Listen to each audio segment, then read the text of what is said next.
So, yeah, I think the mic, I didn't fix that mic well. Yeah, yeah, yeah, sorry. So now is it audible?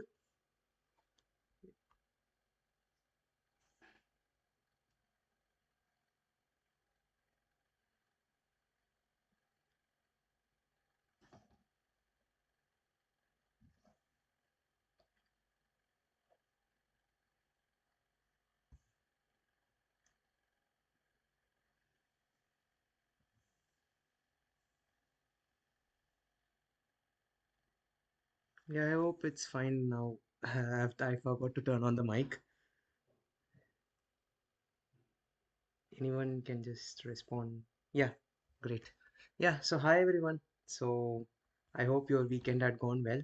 So we are at a Sunday night in Indian time, and in my time it's actually a evening. So it's 5 p.m. right now here in France. So how did your weekend go? So let's start with some casual interaction and then I will go into the topics for the life that I've planned today.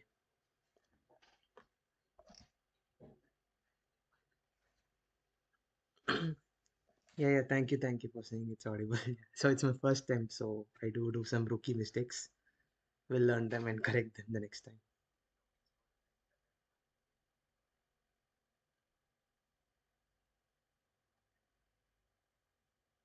Yeah, so I think like the weekend has gone okay. So Bhuvaneshwari says okay. So like I think it's the end semester time, right? For college students, you might be having your semesters maybe this month or next month, and weekends would be very hectic. You need to sit and prepare for the exams. You're writing records, yeah. So all the practical submissions would be coming up, right? All works would be piled up right now. And I feel some people would be cussing me saying that why are you keeping alive at this time? We have a lot of work to do. Sleeping and projects. So wow, great. So yeah, this is what the responses I'm going to see right now because as I mentioned, this is the season for exam. The next maybe half or 1.5 months is going to be hectic for everyone.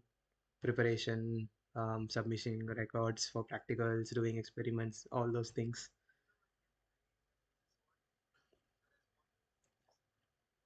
So that's great. You can see some good responses from people. So we'll just wait for a few moments and then we will get into the topic of what I have planned today for the life.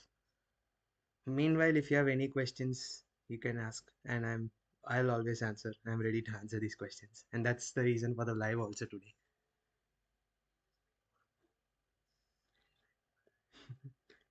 Okay, so Bhuvaneshwari is getting shocked. Why?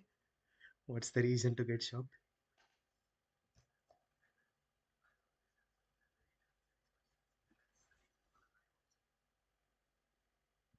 Yeah, great. So yeah, we can get see some responses from people. It's nice. What's the time over there? Oh man, it's 5 p.m. actually. I'm at France and there is a concept of summertime and winter time. So in summer, it's 3.5 hours behind India. So like after daylight saving, they say it. So it goes into the winter zone and we go 1 hour back. So it will be 4.5 hours of time difference. Okay, okay. Bhuvaneshwari is getting shocked for exams and practicals. It's a part of college life. You have to do all those things. And later, once you finish, you'll understand that there was no use to do all those practicals. Half of the experiments, there would be no application in real time. All these realizations you'll get to later. But still, yeah, they're all a part of a college life, and you have to do those things.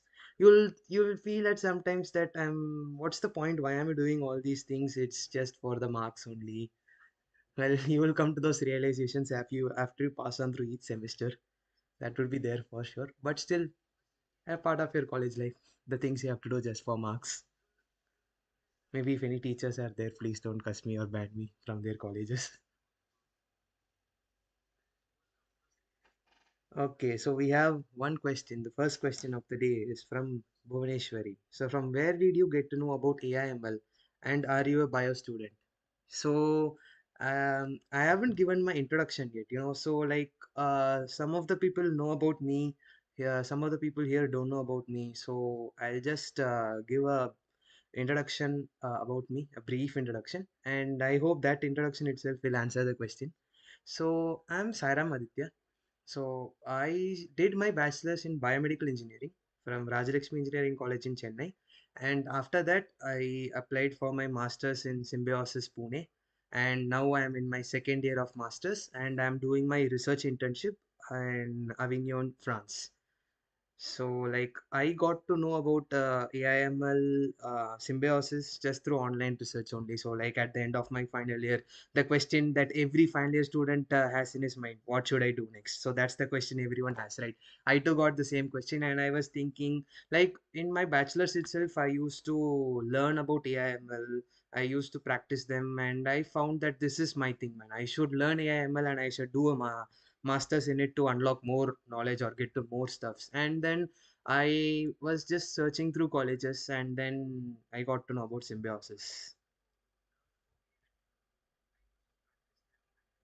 Did you take specialized BME in AML? No, I actually took the normal biomedical course. I am not sure, do we have BME with specialization in AML? Maybe the courses are changing according to the trends right now, but I just took the normal biomedical bachelor's course only.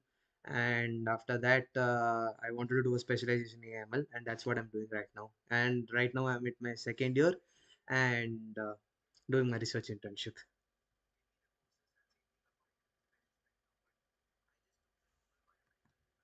So, like, yeah, what I used to do, like, we have image processing as a core specialization in biomedical engineering.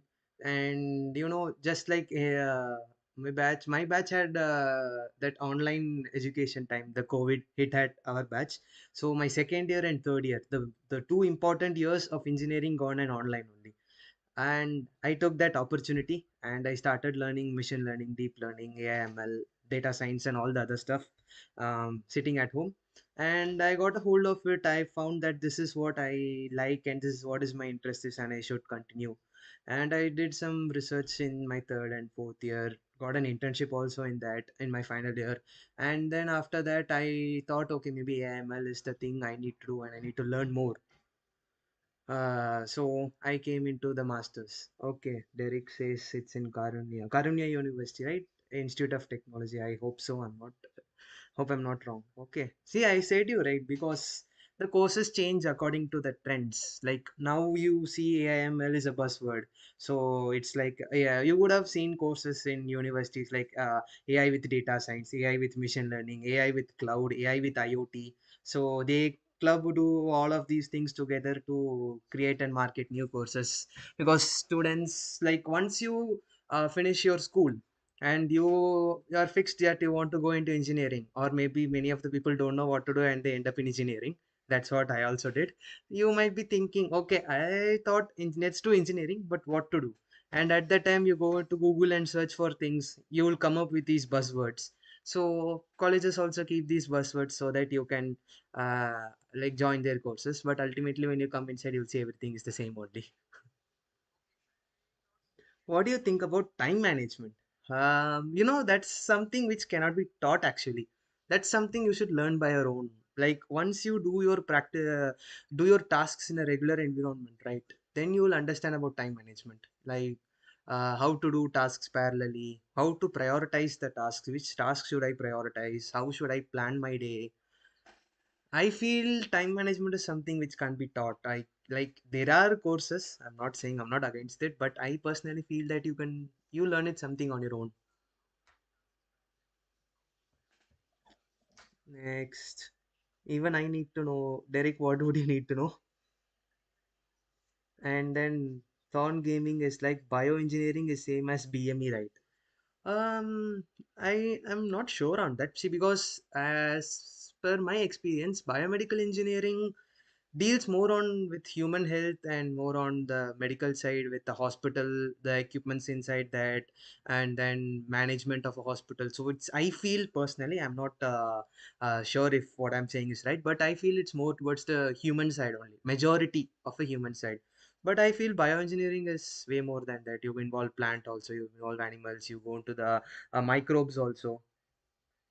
because I have not seen that much of other organisms being involved in biomedical. Not that much. There are when you go with pathology and biochemistry subjects we had in our second semesters, I guess. So that involves a bit of microbiology also we had. So I won't say it's not completely human, but I feel majority of the human body or the human anatomy or physiology is considered for biomedical engineering.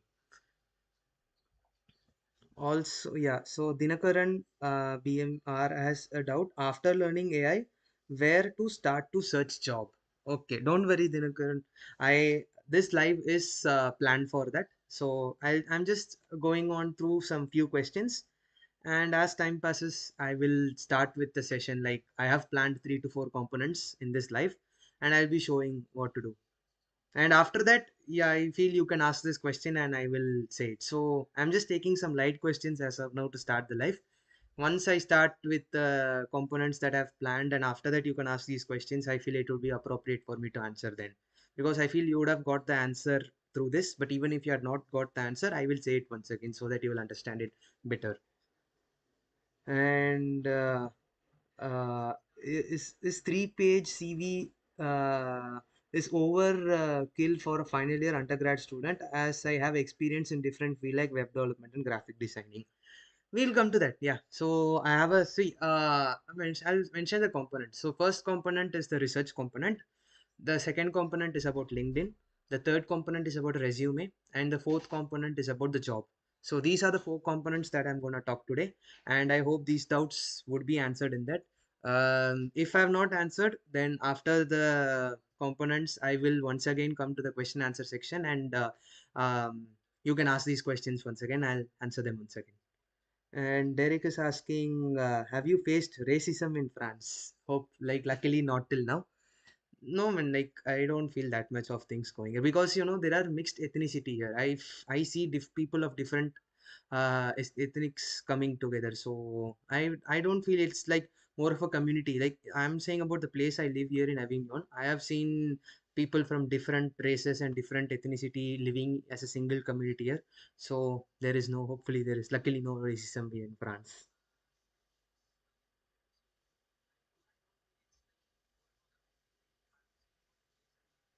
Okay, I feel we are done with some light questions and I can see a lot of audience in the stream.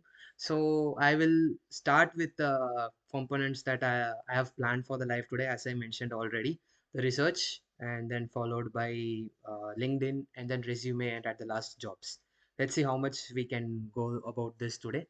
So, regarding research, so what I'm going to teach or what I'm going to talk about research component is what's a research paper, like what is a research, what do you do in the research, how do you come up with the research problem statements, how do you read research papers, how do you write, and some other components are, and I'll show some of the links that are present because in from the past few days I have been receiving a lot of comments from students that we know we are interested to pursue research but we don't know how to start. We want to know how to read research papers, we want to know how to write research papers and all. Like I will try to take it as general as possible, but in some places I would mostly prefer AI, but I will take medical references only so that it sticks to the biomedical concept because I am specialized in AML. So it would be more relevant and easy for me to talk in regards to the AI terminologies. But I'll make sure I will keep it as general as possible. So I will, without any further ado, I will start with the research component, and I'll just need to change my camera, or just give me a moment. I will just start sharing the screen and I will just add my camera here.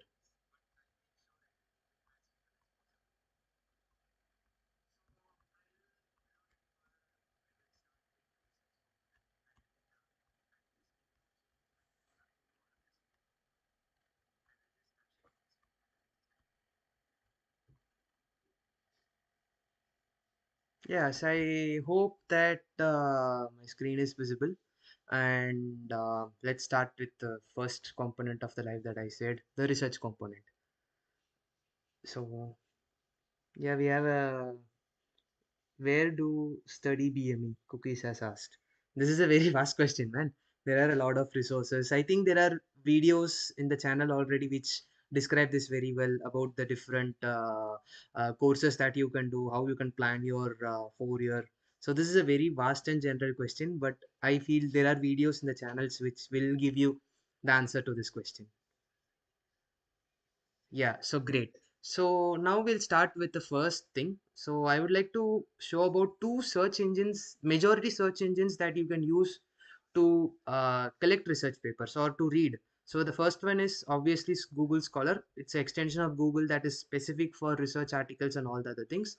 And the second one is PubMed. So there are other things also, but most of the papers get indexed or cited in these two. So you can access papers here. So before that, what is a research paper? Why should we do research? Um, it's a very generic question, I would say, because research is a continuously progressing field, and before any product comes into existence, it goes in the research side only. If you do some testing, you do some experimentation, you find out some things, and if you find that it is working well, then you go into the development side and develop a product, and that is what we see in the real life right now. So every product you see has a research component behind it. It's not that only the technical things you see right now has the research.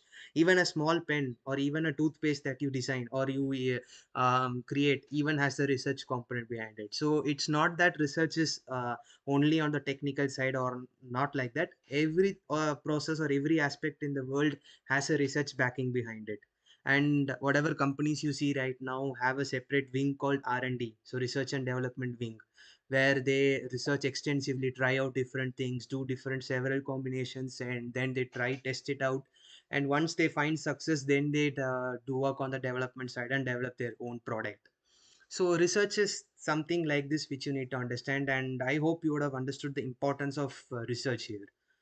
Why should I do research as a college student is a question that many people might have. So first is you can contribute to the field, and to do research you need to understand the field very well, and specifically you need to understand a specific specialization or a concept in the field very well so that you can apply research in it. So your technical knowledge and your technical depth will improve when you do the research. And personally, when you work on publications and you have a publications in your resume, it uplifts your resume. You add more technical strength, because publishing a paper is not as easy, and many people don't do research publication. So I feel personally, if you do research publications, your resume will stand out from the other people. So Nandini saying hi Sairam, wishing you a successful and engaging life. So she is my teacher in symbiosis. Thank you, ma'am. Thank you so much. So yeah, so that is what I was saying about research publications and all the other things. So regarding publications, there are several types. So we have research articles, we have conference articles, we have review papers and all. So I will keep a separate section, or I will create record videos and create content and make a separate playlist on research methodology and everything. But I just wanted to give a brief introduction of what research paper, review paper, and all the other things are. So let's start with Google Scholar. In Google Scholar, like you can just type anything. As mentioned, I would mostly go with AI references only. So for example, let's go with brain tumor, and then I will go with AI. So if I just hit enter, and you can see the collection of papers that we have here, and you can see the different papers that are arranged year wise. So you have the links here, you can just open and see. So I'll just say some few things. So click cite. So this is called the citation, and you have different forms here. So you can see these are the authors, the Das, S, Nayak, GAK, Sabha L. So these are all the authors that they have worked. And 2022 is the year they have published the paper, and an artificial intelligence framework and its bias for brain tumor segmentation, a narrative review. So this is the title of the article. And you have computers in biology and medicine. So this is called the journal. So journal is a one or a publisher. So they are the persons who publish the paper for you. And you have the page and you have the part and other things. So this is how you will understand what are the different components of research paper. And like let us click the link, and so you can see, right, computers in biology and medicine. So Elsevier here is the publisher, and computers in biology and medicine is the journal name. So this is actually a review paper. So when you can see terms like a literature, a survey, a review, comprehensive. So when you see words like this, it means it's a review paper. And you can see some components inside, like there, this is called an abstract. So in an abstract you can concisely understand what the paper is about. So they give a very brief description about the work in an abstract. So this is called a structured abstract because they have given subtitles inside, subsections inside the abstract. So they have given what and all things they have done and all. You can see keywords, and then they start with the, yeah, and you go with the review paper, you have to give all the different abbreviations, and you have introductions, and you can see some figures that they have designed. So review paper is more about designing or constructing figures, adding tables and all those things. So you can see they have given some statistical histogram diagrams also. They have given, so this is called their search strategy. So this is how they are constructing the review paper. So like if I have a review paper and I want to, how did I bring up this review paper? So how many papers did I search? You can see PubMed. So this is another search engine I mentioned, Google Scholar. So this work is using, and Scopus is another database also, but let's start light. So we'll go with these. And then they have done some elimination process and also everything they have done. So I took around 500 papers, and from that papers I have come up to these papers. So that is called the search strategy that they have mentioned in a diagram. And then they have given some statistical analysis. So you can see, right, the review paper comprises of lot of images. Because what is a review paper? So review paper is nothing but you concisely put the literature. So for example, I'll just come back, I'll just say, so for brain tumor and AI, so for the past let's take a span of 5 or 7 years, what is the research that is being going on, and what are your views on the research, is what consists of a review paper. So let's say for the past 7 years means it would be around 2017. Yes, so from 2017 to 2024, what and all different research works have been done, what are the techniques they have used, what are the data they have used, what and all challenges did they face, and what were the issues in each of the implementation, and what insights can you infer from them. So like let's say from 2017 to 2024, there are 100 papers approximately that have worked on brain tumor using AI. So in that you can split them. Let's say, for example, 30 papers have worked in machine learning, 30 papers have worked in deep learning, 30 have worked in reinforcement learning, 10 is worked in computer vision on any other thing. And the algorithms that they have used, you can just make a table or a bar chart showing the papers and the algorithms, the count and other things. You can show what were the different techniques they used, what were the different data used, what tasks they used. So you can think about endless combinations, and you can design as much graphs and as much table as you want. Because in a review paper, the aim of a review paper is you try to find out the different research works, their highlights, all the other things, and you jot them down in a paper in such a way that any new person who wants to pursue research in bio like brain tumor and AI, when he comes up on your paper, he will see a concise summary of all the literature, of all the research. So instead of reading all the 100 papers, he will come and read your one paper, so that he will understand about all the 100 papers and what are happening inside. So that is your aim to write a review paper. So you write a review paper in such a way that any person who comes and reads will understand all the works, what are the highlights, what are the insights. Basically you're going to do chat gpt for the reader. So I hope you would have understood about review paper. If you have any doubts regarding review paper, you can post it, or else I will just continue with the other thing. I don't want to take it more on a class side. I just want to give few uh, insights on research, and then we can have a casual talk, because I don't want to bore you guys on a Sunday night. People would be already thinking that what man, this man is taking class on Sunday night. Tomorrow, Monday, I have to go and sit in the college. Teacher will be taking classes, and he is doing the same the night before also. Why can't I even enjoy a Sunday night?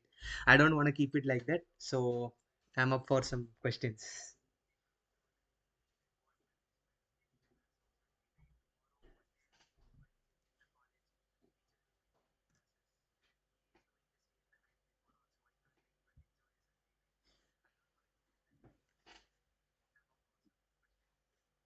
Okay, so Bhuvaneshwari is like, yes, bro, understood. Research is kind of boring topic only, because yes, I started with some things and it goes in depth. It is kind of boring, but once you get into the field, you will find it interesting. Like once you get into the entire process, then it might feel fun and interesting for you. Or maybe it is interesting for me, or it might not be the same for others. Because people think that researchers are boring people who just sit in the cabin all the day, type in their computers, do all the thing the whole day. It's things more, or it's way beyond than that. If you do all the things way beyond that, then it would be kind of interesting. Or if you just sit in your cabin and type the computer all the day, then research is yet another boring field only. So Bhuvaneshwari is asking, what role does research play in placement? This is the trend that I've observed, and I will say one personal experience of mine also. I feel research plays a role in placement, and why I'm trying to say this is, if you are taking a particular concept, let's take IoT and machine learning. So you're combining these two technologies together, and you're doing a project. Keeping it as a project and publishing that as a research paper is two different processes, and the second one is a difficult process. So everyone can do projects, but if you want to convert your project into a research paper, you have to do a lot more things.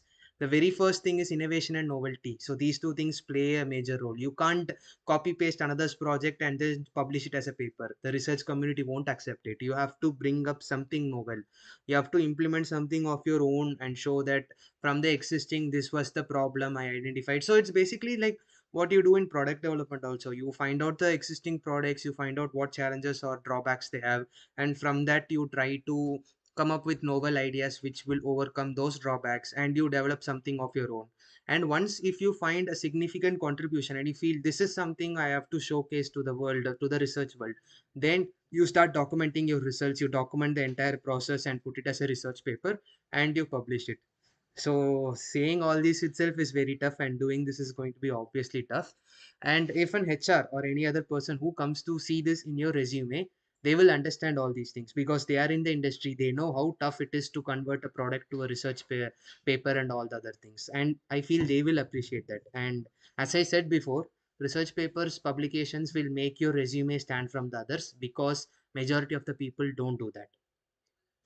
And my personal experience, what happened is, where in my third year or so, I guess third year, I started working on a project, and we did it, and we converted it to a review paper. We did it all the processes, and maybe one and a half month years later, sorry, 1 to 1.5 years later, in my final year or so, I got the paper published.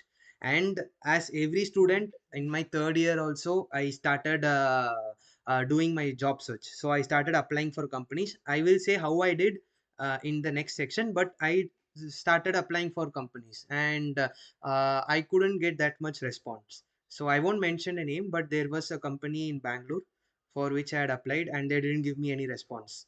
But once this paper got published, and I had put a post in LinkedIn saying that I have published my first research paper and all the other things, so and so, a few minutes or a few hours later, I got a message from the HR of the company asking me, if you're interested to join, can we schedule an interview for you? So this is the power of research and networking. If you can combine these two together, then you can get opportunities. You don't know where opportunities are going to come. But I got a job interview just because of a research publication and not anything else. That's what, when the resume goes to the right person or the right HR, I won't say right is not the correct word, but a person who appreciates and understands all these things, then research publication will definitely play a major role. And Yasmin Jahan is asking, I'm sorry, what is the process of publishing a research paper online? So the process is, first, let's say we'll not go with the entire process. We'll say that you have a problem statement in your hand and you're working towards it. So what you need to do is, once you fix with the problem statement, go to the Google Scholar. So let's say, for in my case, I want to develop an AI algorithm for brain tumor, and I want to do, let's, segmentation using AI. Let me do something like this. So I find out the different papers that are here, and these papers and all I will study. I will find out what techniques they have used, what algorithms, what approaches. I will make a list, and from that I will try to find which has not been done, or what are the challenges they have. And based on that, I will come up with my own methodology. I will design my own block diagram or all the other things, and I will start implementing on each components. And while you implement, you will face some challenges. You will go with these things, those things, and all the other.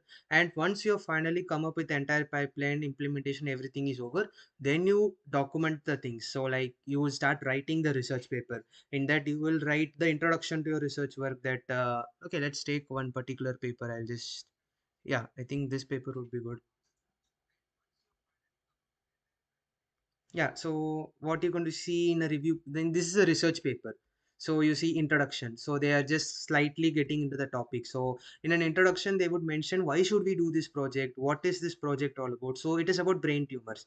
You start with brain tumors. You write some things about that. You just say what are the applications in brain tumor segmentation? Why we do all these things and all.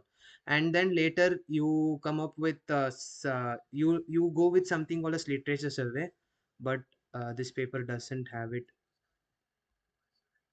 So like after this first section you will write about the literature survey, so about what existing literature you have seen, so what the other papers or other people have done.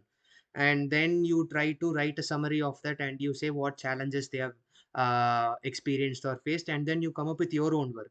And you go with the section 2, materials and methods, where you try to describe your materials. So what is the data I collected, from how many patients did I collect, or if you are taken from any internet source, then cite that source saying that I took it from this source, so it has this much amount of patients taken from this hospital this year, what and all details are then mention all those things.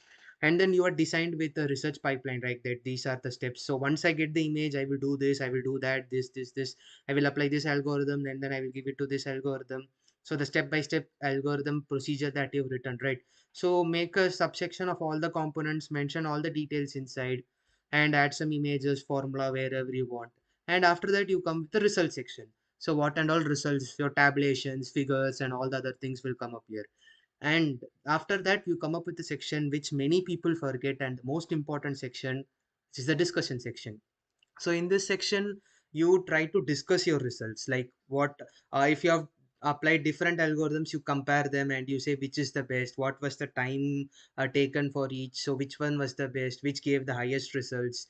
And if you had done some other analysis, you try to write them, and you compare your work with the existing work and say why yours is the best. So you have to give justifications that you have given a significant research contribution. And after that we have to write our own disadvantages also. It is very important that you write your challenges, because that will be a starting point for another research paper by you or by any other person. And at the end you come up with, you can see here, right, it's a very good paper, because in the discussion they have given a lot of tables, they have given a lot of figures to prove their work. And the final section is conclusion, where they give the summary of the work, and they will mention the future scope also. And these are references. So I had mentioned, right, in the Google Scholar there was a site, and you just copy paste the reference whenever you take. So for example, you see the number one here. So when you go to the paper, and you can see number one reference, so where is it? Yeah, you can see here. So we have the number on reference. So what they mean is all this text till here has been taken reference from that paper. So you don't copy paste the text there. Instead, you read those papers, and then you write whatever you understand from them. So that is how you write research papers. Though I'm not going to go deep into this, because there is a separate section or a separate playlist that we are planning. And in that, I will be talking about these things. So yeah, Sijin Thomas. Yeah, I had forgot to mention Sijin Thomas has a medical emergency. He's in his hometown, and that's why he couldn't join the live today. And I'm taking this. So yeah, he said hard work will pay off. Nothing will come up easy. It's so true, man. Without hard work, the thing is you will enjoy when you do that. When you do it in the hard way, when you work hard and you finish one thing, and once you achieve success in it, the dopamine or amount of joy you get from it is immatchable. Can we convert these papers into final year projects? It is possible. Yes, definitely we can do. So that's why when we see these papers, at the end they will mention future scope, or they'll mention the challenges. We focus on that point. Let's say this particular paper has a challenge at one particular place. So we pick up that challenge, and then we try to work on that and improvise it somewhere. And that will turn into a final year project, and that we convert back into a paper, and we contribute to the research field. So this is how research progresses.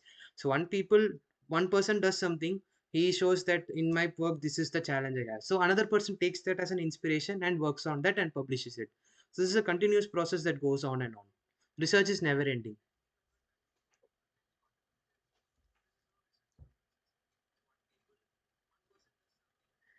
So any questions, guys? I don't want to talk more about research. I just wanted to show some profiles we have. So I'll just show my Google Scholar profile. So this is what happens once, like let's say we have written a paper. What you have to do is you have to submit it to a journal. So you have to find the journal according to your needs. So let's say we'll go here, and let's say we have the computers in biology and medicine.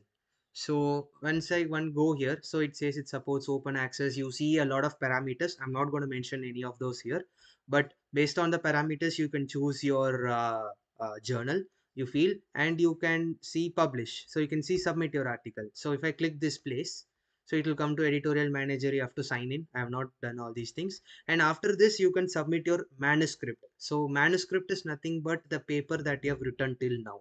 Any paper that is not published but it is fully written is called a manuscript. So you submit your manuscript in a journal like this. There are editors who sit here. It's just like any other press, like the Times of India, the Hindu, where the editors sit and they review the articles written by employees. Similarly, the editors will check the articles that we write. They will give their feedback. They will give their comments. Sometimes if they like it, they will accept directly, but the chance is very less. Sometimes they will accept with revisions, or sometimes if they feel no, I don't want this paper, they reject it. Don't get dejected when it's rejected. You have to search for other journals and all. So once this process is done and after the revisions your paper gets accepted, then after a few days you wait and that will get published. And once that gets published, it will get indexed or cited in PubMed. So it's like, let's say you have written a paper and you have done the publication and it is published, so that will now be added in the research community in PubMed and in Google Scholar. So this is actually my Google Scholar profile. I'll just show my profile. So you can see my profile. I have, I guess, around 14 papers that is listed in Google Scholar. Like not every paper that you write will be indexed in Google Scholar because its algorithm takes some time to link and do all the other things. So you can see my name, so what I'm doing right now, and what are the keywords that I'm working on, and some of the papers. So you can see cited by. So citation, what is a citation is, let's say I have published this paper in the internet and you are taking this paper as a reference in your work. So we saw the references section right below, so where they list 1, 2, 3, 4 and all the other things. So if they want to mention my paper there, and if they have mentioned and that paper got published, then my citation will increase by 1. So this paper has got 7 citations till now, meaning 7 research works that have been published till now have used this as a reference. So some people would have been using my work to write review papers. I'll show that also. So when you go inside, you can see, so see, artificial intelligence and gastrointestinal endoscopy, a comprehensive review. So this review paper has used my research paper inside. So they would be writing about my research work and concisely saying what I have done in the review paper there. Or some people would have been using these works in their own research papers. And you can see I have also done an improvisation. So I said, right, so in that previous work, I found a challenge, and to improvise that, I have worked on this paper, and we have done that. So as we improvise more and more, we try to cite the previous work so that we continue the research journey. So this is my research profile. You can see I have worked on different papers, and some of the papers that I've published maybe in the last 2 years. So I have 14 publications here. And another website I would like to show is Orchid. So Orchid is also something, is a kind of research community where we create IDs for ourselves. And whenever you submit papers, right? So when you're trying to submit papers in journals like this, they will ask the Orchid ID. So with the help of the Orchid ID, when you can link all the papers together, so you will create your own profile and it will automatically get added to your profile. So this is my profile. I will like mention all the profiles in, it is already there in the description, and it is like in the community also. So you can check out there. I will share them once again, and you can see my work. So here I have 17, 18 more works. Like after a point of time I lost count of how many papers I have. So some conference papers, most high tier conferences and good high tier journals only get indexed in Google Scholar. Others you have to try it manually indexing, or else you have to check out in Orchid. So some of the papers that I've worked are present here. All the conferences and all the other things I've done. So I don't want to waste more time on research, so I'll stop on the research component here. I feel now you would have got a better idea on what is research, how to do research, why research is important, and how to carry on with research, how to read a research paper, review paper. I've just given in very briefly, I've explained.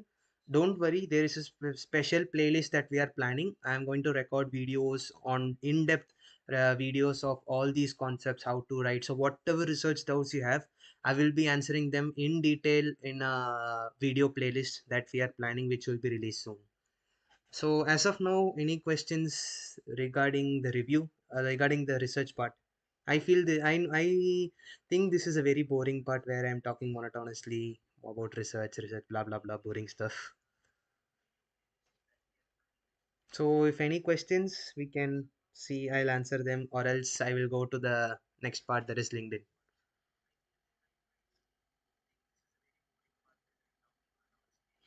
Okay, bro, waiting.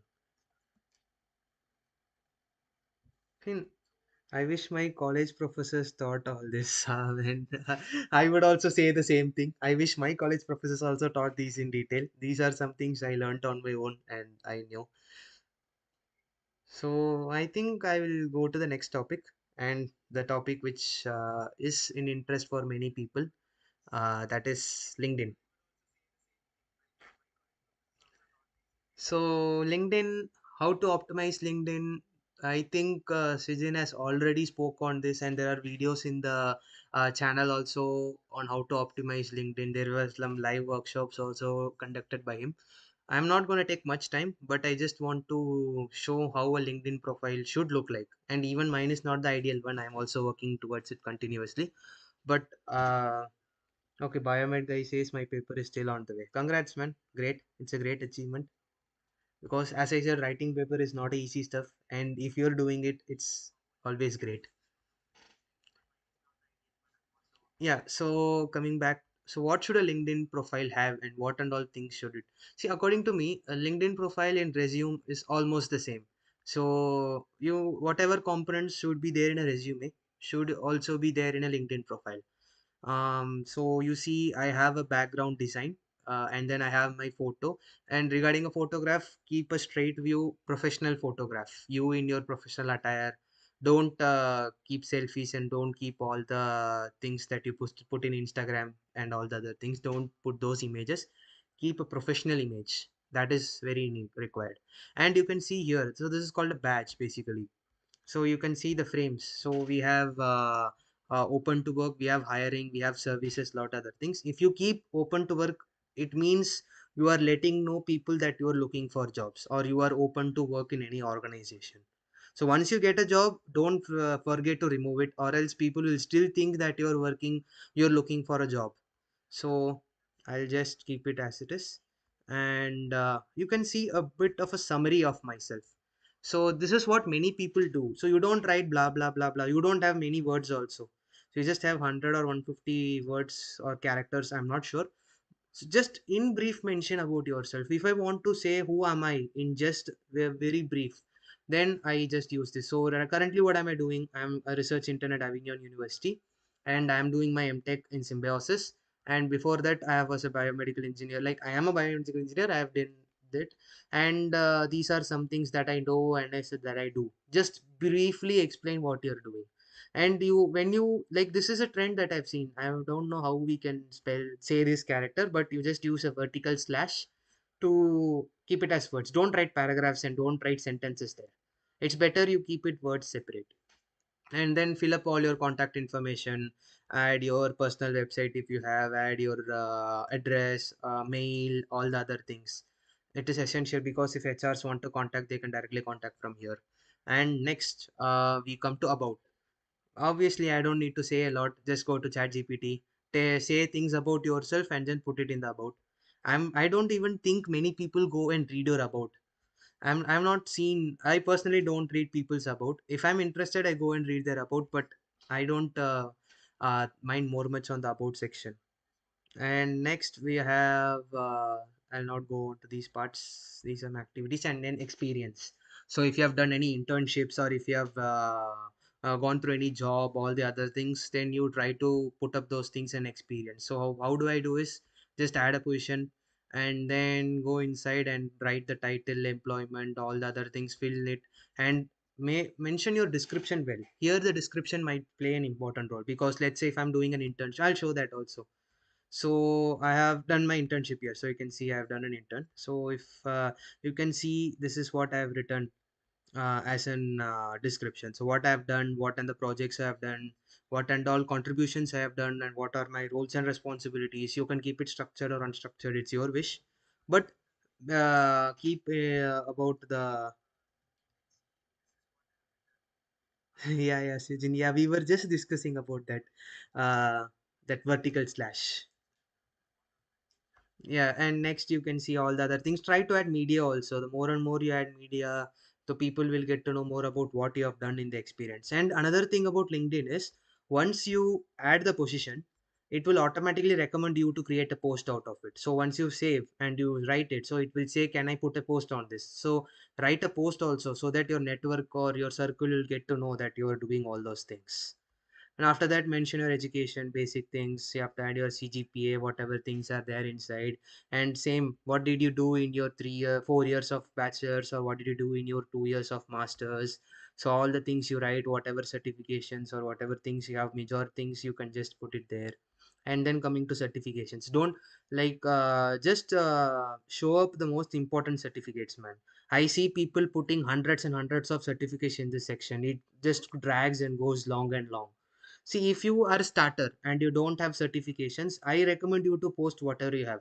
But as you go through now, prioritize those certifications. Pick up the most important ones and then just put them. Uh, yeah, so Samvaratnam is saying it's a separator, so that's my dad. Yeah, thank you, dad, for saying that. And Sijin is like, thanks. I guess me and Sai learned something today. Yeah, we learn every day, man. Every day we learn something new. Yeah. So as I was saying, put the most important certifications only in this part. Don't load up with hundreds and hundreds of certificates. Whatever you get from free workshops, whatever you get by just doing 5 minute coursework or 10 minute coursework, don't put all those things. Just mention the top specializations that you have and your internship certificates or anything else which you feel is most important. Just put it there, and the other things put it as a post. So whatever certificates you get through workshops or some other things which you feel that is not important, then put those in a post. And then mention your projects, mention, tag people who have you worked with, make a post. So whatever you do, try make the post, and make sure you do relevant posts. So whatever post you do should be on a professional side, and it should be relevant. Don't try to add your personal thing, like whatever, I went to college today, it was a sunny weather, I saw this, I ate this food. Don't do all those things. It's a professional community, and try to maintain the professionalism there. And yeah, Sijin is like, use LinkedIn from day one. That is the thing which many people, even like I guess many, like when I was studying, even I didn't know about LinkedIn in the first year or so. After then only I got to know that there was a tool like LinkedIn. So try using LinkedIn from the starting of your college itself, so that you can work well, you network more, you drop a lot of posts, you inform a lot of people, invite a lot of people to your connections. Do this in a repeated cycle, and as years pass by, you will get a strong LinkedIn profile. And some skills I have mentioned. Skills, you can put whatever skills you have, and if you have proofs for the skills, add it, because people expect proofs. And that's all, some of the things. And publications, so I have some research publications. I give the link from my profile itself directly, you can go. So I have mentioned all the other authors and all. And some courses I have done. So I have mentioned the NPTEL courses I have done, the other courses, and whatever honors, ranks, your contributions. So that and all you can mention. So this is all you need to know about a LinkedIn profile. Having these things holistically will give you a good LinkedIn profile. Wow, season is like, I started using LinkedIn 12th standard. You're a legend, man. So Yasmin is like, it is hard to maintain LinkedIn with so much course load. So, like I would say, um, do it in parallel with your coursework. So, for example, in this semester, you have bioinstrumentation as a subject, and in the bioinstrumentation, you're going through a project. So, when you do the project, write some research insights you get from the project and put it as a post. Once you finish the project, then put it as a post. So, whatever task you do, try to add LinkedIn as a task in addition to that, so that you just take an extra 5 to 10 minutes. You have AI tools also, man. You don't need to sit and write the entire post. Give it to ChatGPT or Gemini, and it will tell you all the things. And just copy paste to mention the hashtags, do all the other things, and you have a post ready. Yeah, SAS Sijin says, just train daily 15 to 20 minutes more. Yeah, that's more than enough. Go to LinkedIn, see what other peoples are doing, then try to post what you are doing. If you find anything significant, then you do. You can see people doing challenges in LinkedIn also, 30-day challenge where they post something. But make sure if you're doing some things that should be relevant, and don't just for namesake of challenge, don't post some irrelevant things, and don't post personal things and all. So this is about LinkedIn, and yeah. So if you have any doubts about LinkedIn, I'll talk about that. And this is about the profile. And next, I will say like what people generally do. So next, we'll go with job search using LinkedIn. There are two ways. The first way, which many people do, and the second way, which many people don't do, and which I'm gonna say. So before that, any questions are there? I would like to see any questions. I'll answer them regarding the LinkedIn profile, optimizing your profile, what and all things are there. Or else we can go into the topic of job search, the third topic. Yeah, hopefully like using LinkedIn. And the last topic is the resume. I will show my resume, and I will show the mistakes I have done also. And I will give you some resume hacks and job search hacks. Hacks is always in the last section because that's the interesting, and that is the thing which many people want. I remember some people had asked me about resume hacks and about job, how to search jobs, because that's the hot topic many people want, right? So I'm coming up to that.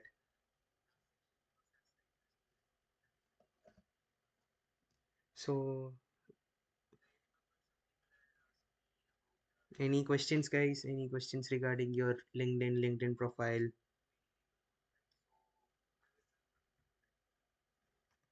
If not, I'll just jump up to the next section of job search. Or I feel, are you like, just show up some support. Like if you're interested or you want to go into the jobs section, which is the most important part. If you feel that is important, just say that it's important. I'll go to that section immediately.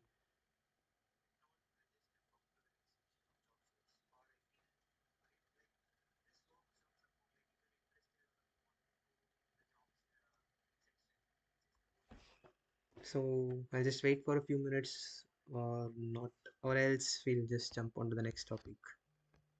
Just take a few sips of water.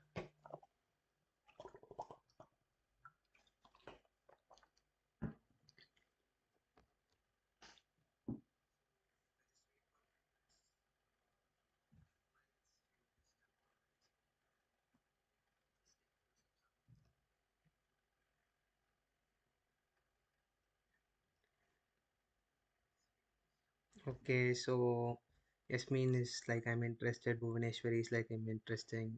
Okay, interesting, bro. Thank you.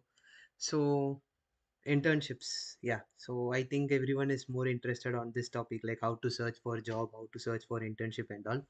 So without further ado, I'll just start with that part.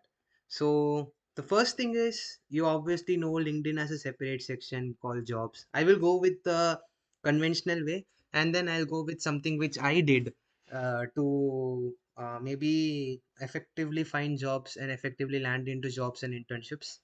So the first thing is obviously you have the job section. You go to the job section and then you try type a skill, let's say machine learning, and then I enter and then I see what are the different companies are there. So I have Manpower Group, I have Oracle, I have Mastech Digital, I have Aditi Consulting, Blackstraw, all the other companies. I go here, I apply this button, and then I type all my details, I do all the other things, and once this is done, I just close the tab and come back. So this is what many people do, right? This is the mistake I feel many people are doing. What people do is they just apply all the details. Just discard this, yeah. So you just go into the job, you just apply, you just send your resume to all the places possible, and then you just leave it. So don't do this thing. So what you should do in addition is come down and find who's the person that is doing it, and you have an option to message them directly. So you don't that's the issue here. You need to have premium. If the college students, I guess some universities give access to LinkedIn premium. If you have, then you can directly message, or else it's better you just see this person and give a connection request. So when you connect, you can give a personalized invitation. So add a note, and in the note write whatever you want to mention. So instead of just giving a connection request directly, you can write a note saying, and you can even use AI for this, saying that this is the HR I found for this job. Give me a short and sweet invitation that I can send to them, and I can give a connection request. So this person will get a request in their LinkedIn. So once this is done, let's say from their perspective, what will happen is, so this is the home page. Let's say some person has done it to me. So what will happen is in my message section, I will see a message coming here with the request. So once I click it, I can say that this particular person has given me this request, and then when you accept, that message will pop once again. So it's a personalized invite or request that you're sending to them, and they will get to know about you. So this is one thing I recommend. So from the jobs portal, if you're trying to apply for a job, after applying, try to give a connection request to the HR and try to talk with them. Another thing what I observe with HR is a person who just is dealing with resource management, resource acquisition and all. But she or he, that person might not know about the technical or the role you're applying. In that case, I would recommend you to go by following managers or go this way. For example, let's say we found here. So let's go with this. So um, let's take any other company. For example, we saw a job at Oracle, right? So just go to Oracle. Okay, so this is in the job section. So let me just come out. And so we found out that there was a job opening for a machine learning engineer in Oracle. So what I'm going to do is I'm going to type machine learning Oracle, and I am going to search in the people section. So whatever location was there. So okay, we'll add Chennai, right? So I'll add Chennai also. So machine learning, Oracle, Chennai. And in people, I will go and see who are the people that are working there. So it will try to give me a list of the people who are working in machine learning job in Oracle in Chennai.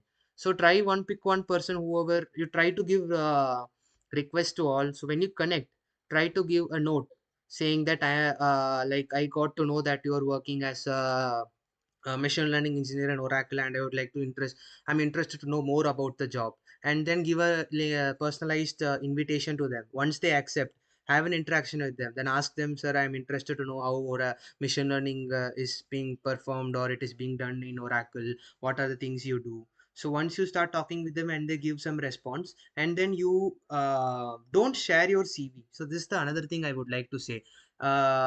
What happens is, what you can do instead is go to your profile and add your CV as a featured attachment. So yeah, you can see, right? So I have given my resume in my featured. So what happens is, when any person clicks my profile, my resume pops up, and they will see the resume directly from the profile. When you talk with people and they ask your resume, then you give it, but you directly don't pump up your resume to people, because I feel they won't feel that much interested when you give your resume. It's like you are trying to show off yourself, or you're trying to do things. I'm not sure how people take it, but generally from my take, I feel people think it in that way. So instead, what you can do is you give your resume, your LinkedIn profile. So I will say this approach, think of this approach. So you go to you have your LinkedIn profile, you have kept it very well structured, documented, and you have added your resume also there. And you go to the people section and you find one particular person. So let's say, for example, I'll talk with Sijin itself. Where is, yeah, so Sijin, so let's say I have been connected with Sijin, and so I've just talked with him. I have been asking how, like for example, marketing is going in Zocdoc, and after that I'll be asking him a lot of questions. he would be interested, or he would be intrigued that why is this person asking a lot of questions, and they would start checking your profile. And once they check your profile, LinkedIn has this wonderful feature where it will show the profiles that they have searched. So you can see, for example, yeah, so one person viewed your profile, or you can see directly that this person has viewed your profile. So it will show that Sijin has viewed your profile. It means that person has got interest on you, and he looks at your profile, he sees all the other things, and inside you check your resume, and there are chances that he might mark it or not. But what you want to know is about the organization, what are the other things are going, and do the same with the HR and directly say that I am interested and I want to work in a job in this company and all. So this is one thing I did. And the other thing, as I mentioned already, is posts. Do post all the other things that you have, the projects that you have done. So as I mentioned already, I had put a LinkedIn post about a research publication, and just a few minutes later, a deep learning engineer had messaged me saying that there is a vacancy in my organization and you're interested to work in a job with us. So you really don't know where our opportunities will hit for you, but be consistent in whatever you do, and you can land up in a good job. So you want to ask me any doubts regarding this? Generally, people go to the sections, apply for the job, and then they do the other things and they just leave it there. But do an additional step also and try to talk with the HR. Try, if they would be mentioning their mail IDs also, the work mail IDs. Try to go to ChatGPT and get a mail template itself. So you can send a mail, so that this will give what to say, the person will remember you, because thousands of applicants will be applying for the job. But if you do this additional step, right, they will remember you. And the second thing is beg. If you want an internship, you have to ask and get for it. Go to people, say go to the normal section here and just search, like let's say I want to do an internship in IISc Bangalore in machine learning. So I just type this and then I will search for people. So LinkedIn will show you the people with the badges also. If some people by chance you can see hiring. So what happens in this is there might be some PhD professors, or there might be some researchers who need junior researcher like for assistance. So they will be having this hiring badge. So just connect with them. While you connect, give a personalized note, give a personalized invitation to them, connect with them and interact with them. And then later on, if they ask you that I am looking for a thing, I am looking at this, then give your resume and do the other things. But first step you have to ensure is you have a great LinkedIn profile and you have structured everything good. Once you do this and you start asking and interacting with people, there is, I won't say this guarantees your job, but this gives a high chance.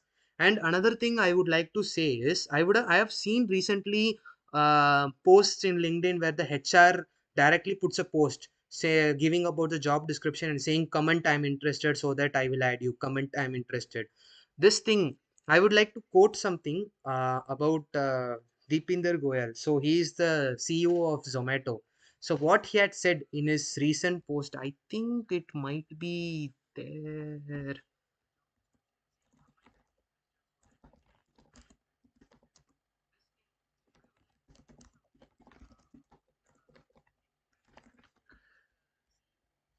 I'm not sure if I can find it directly. Uh, okay, like I don't think I'll find it. So, but I'll just come to what he said. So he said is I'm like he mentioned or he quoted that he will hire people who say that they are no they're who don't directly say that I'm looking for a job. So he goes to the people, he asks them, and if they are interested, he takes them for a job. He doesn't go with the people who showcase that I want a job, I want a job. You would have seen a lot of people posting LinkedIn that I'm looking for a job, I'm looking for opportunities. If you can say me anything, or if you can refer me anything, then it would be great. So people start to put that as a post in LinkedIn, or people will comment in the several posts saying that I'm interested, I'm interested. What happens is this will try to create a black mark in your profile. I'll say how it happens, because when you go to your profile and when you come down, you can see activity. So this is a section called activity where it will show your recent comments and all the other things. And I'm not sure if all HRs will see this or not. We have no idea what people will do behind. But if by chance they come up and see in your activity and you see a lot of comments saying in different job sections and post, you're saying I'm interested, I'm interested, I'm interested, then it means that you're begging for a job, and it's definitely not a sign of professionalism, and it's not a good quality. So don't do these things. So the posts, and that is also not good from the side, because there is only limited vacancies, but you just to share the job, because LinkedIn algorithm works in that way. When you comment on a post, it gets shared more, and the LinkedIn algorithm will try to share it to more people when it gets commented. So that's the strategy that uh, is being used, but this is not good at all. But let's not talk about all those things, that's not in our hand. But suggest you guys don't comment on all those things, because comments can become black mark if they come and see in this section. If I mentioned, we can't say that they will definitely come and see, but maintaining a good LinkedIn profile, keep working on your skills, create a roadmap. If you're a first year student, let's say you want to land an internship in a final year, you have 3 years in your hands, and then create a roadmap for a particular skill and start working on it, and work on your LinkedIn simultaneously. Do networking, connect with more people, talk with many people. And once you are doing all these tasks parallelly, and maybe after 3 years, let's say you are also working on research also, so you have publications, you have a good skills, you have a good strong profile, you have a good LinkedIn exposure, and then start this step. So while applying to jobs also, ta- give a connection request to the HR, give a connection to the manager, give a connection request to the engineers working there, talk with them, get to know more about the company, and just ask them directly. And if you're a college student who's looking for a first internship, then I would recommend you guys to target startups, because startups would be looking for fresh and young talent who want to work with them and develop their own product. The advantage with startups is you will learn a lot from them, because they are going to start their product from scratch. They will be working on multiple technologies at the same time. And when you go in there and you join as an intern, then you will understand a lot of things, and beyond the tech you will understand about time management, you will understand about the coordination and all the other non-tech things that are required to do a startup.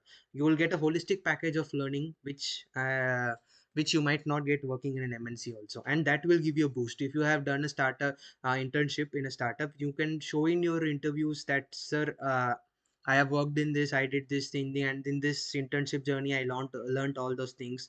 And if you work great in the startup intern and you find it is good for you, you can join as a full time there itself if you find scope in that.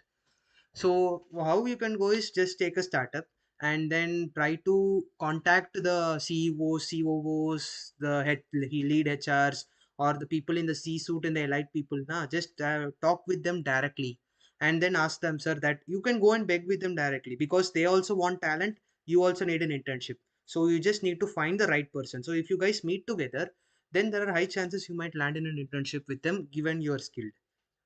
So these are some things that you can try to get internships or jobs. So any doubts in this section?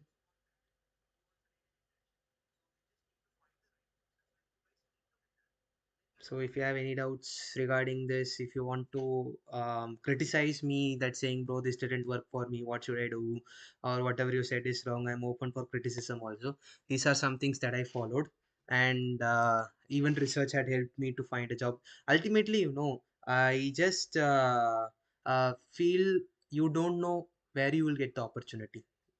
If you just work on yourself and believe on yourself and do the thing you do, the right person will knock your door someday or the other. I feel in that. Okay, so Biomed guy is saying very interesting and valuable tips, bro. Thank you. So, how to find such startups? Easy, man. Just come to the LinkedIn search. So, let's say I want to find a startup, or don't find startups like that. Try to find skill based. So, I'll come up with the same example, machine learning itself, because I said I'm more specialized to that. And here, come to companies, and in companies you have the company size. So startup is someone which has least company employees. So click this show results, and you can see the companies that have the less for employees, and you can just shout out from them. So some people would be like the pages. So these are all some company pages, but you can just scroll down and you do some research, you will find out the companies. You can just go with technology, information, IT services, software development, put all the tags that you need, and you will come up with the companies. I think job pages are also mixing up in this section, but you can find companies in this way, or you can go to the jobs also, and in the jobs you can try to find the companies that they have come up, right? So you can see the how, like let me take this company. You can see how many employees are there in this, about the company. You can see just when you click at the company page, you will try to get to know how many people are there. So 10K plus employees. So this is a big company. It's an MNC. So by doing this, you can try to find out about startups and be connected. And another thing, try to look in groups. So LinkedIn has groups also.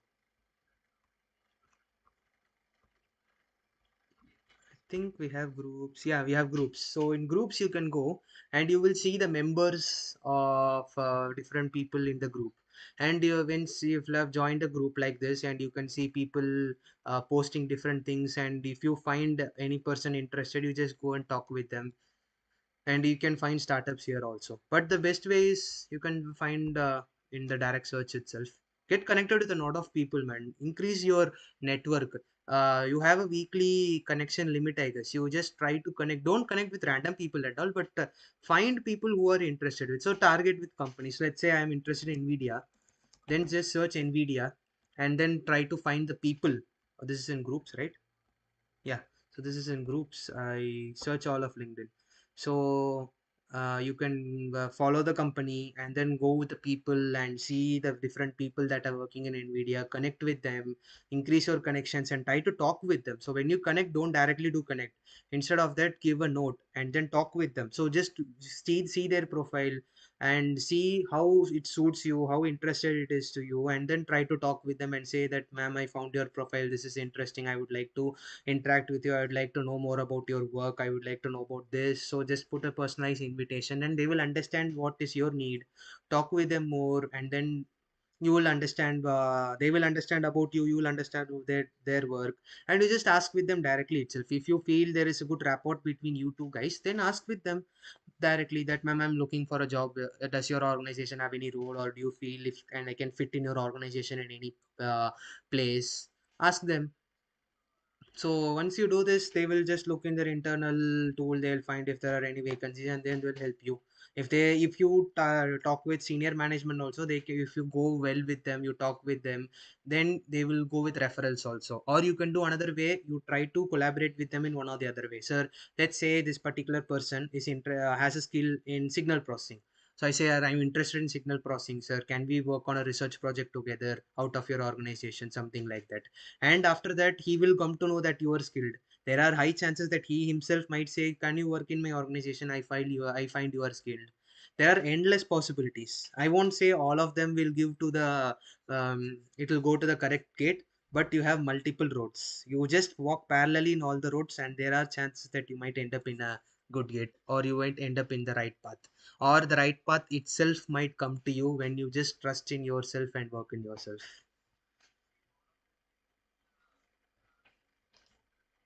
So, if you have any doubts, you can go about LinkedIn, job search, all the other things. Some people in the community had asked me, right? I hope this has given a very good example or an explanation. Final section is the resume and some hacks regarding resume. So, if you have any doubts regarding the jobs and the internships in LinkedIn, we can go with it, or else I'll move with resume and I'll come back with more questions.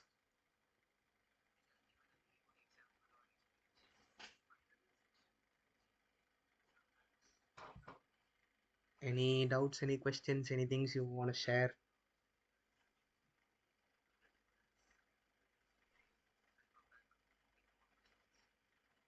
Okay, fine. I think I'll finish with the last component of the resume, and then I'll come back and you can ask all your questions, whatever you have. So I'll just show my resume first. It is in my LinkedIn itself. I am not sure if this is the latest updated version of my resume, but I'll show. Okay, yeah. So some things I would say, if you're a fresher, then it's better you just have 1 or 2 pages of resume. Don't dump all the other things, because people's interest just comes in the first page only. So this is actually my old version of a resume. I have a new version. I will show up my resume and I will say what things I have done wrong, and I will explain why also. So the first thing is, don't load your resume with a lot of information. Don't keep 5 pages, 10 pages, 20 pages resume and all. People are not going to read them. The HR or the manager or the person who is interested will concentrate more on the first page only. And once if they feel interested, then only they will go to the second page. So try to compress or keep the most important information in your first page only. And I am more in this section, I'm going to talk more on the content perspective. I'm not going to talk about design perspective. I'm not going to say that you should use word template only, you should use Canva template only. I'm not going to talk more on that, but I'm more interested to talk on the content side of your resume. So what a resume can have is, have your title, have your name and a small title, just small description about yourself, give your contact information, everything. So your phone number, your address, if address is needed, if you have space you can add, or else you can leave it. And then give your mail ID, give your GitHub or all the other things. And here you can see I've added two links. So actually this is not in the readable format, or else you can just click. So I've given my portfolio website also. So maintaining a portfolio website is a great thing. You can just search for templates online, and in the template you will get the HTML, CSS, JavaScript and all. Try to edit the HTML. If not, I will put a separate video on how to put a more portfolio website also. I, have, I will do that as a separate video. So once if you follow that video and do the steps, you will have your own portfolio website also. So create a portfolio website and add it that in your LinkedIn and add it in your resume also. And you can see something I've done here called link tree.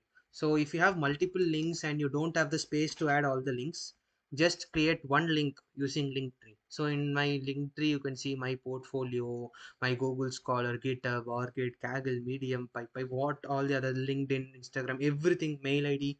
So every profiles I have just mentioned here in Linktree, and you can create a single link out of it. And this is my portfolio website. I still need to work on it. It's like I did this 1.5 years ago, so I need to take the source code and change all the other things once again. So this template I just took it from online. It's open source template only, so you can see with animations and also what and all things I have done, blah blah blah blah. My publications, my workshops that I have taken for other people, my GitHub, Kaggle, my awards, and my testimonials, and all the blog publications. So what and all are there? Everything I've mentioned in a portfolio website. I will put a separate video on with the coding and everything on how to create your own portfolio website and host it for free. So for your kind information, this website is fully free because I've hosted it with GitHub. So I have just created a GitHub repository and I've just hosted it freely. So even the template is free, open source. The code I just need to enter, go inside and change. And once I hosted it, it's completely running free. So this website is free, but it is not functional. Like if you just click this, it won't work because there are some additional coding you need to do. I am not into web development, so I don't have that much of idea. But whatever this information that you're displaying here, or whatever you need to show about yourself, is fully free. So next, I have mentioned my experience is an important section. So intern, as I'm a fresher, I've just mentioned my internship experiences. If you're having work experience, then mention that. And in this side, I have mentioned about me. So it's, I have maintained a two-column format, but you can keep on one-column format also. It's up completely up to your wish. But these are the components you should have. And then I have my skills, and then I have my education, I have the languages I know, and then some of my areas of interest. You can see, right? So the first one did not have that much of content, but my second has huge amount of content. And this is a mistake I have done actually, because this is a very old version of my resume. I need to add some more things, but majority of the things just comes in the first page. So whatever you need to know about me is present here itself. If you're interested and you want to know more about me, then you can see the second page. So that is what people do generally. So I have mentioned my areas of interest. I have mentioned some of the top projects only. I mentioned the top certifications only. So this is something I've done extra. So I've developed my own tools in Python. So you can use these libraries of my own and you can perform some tasks.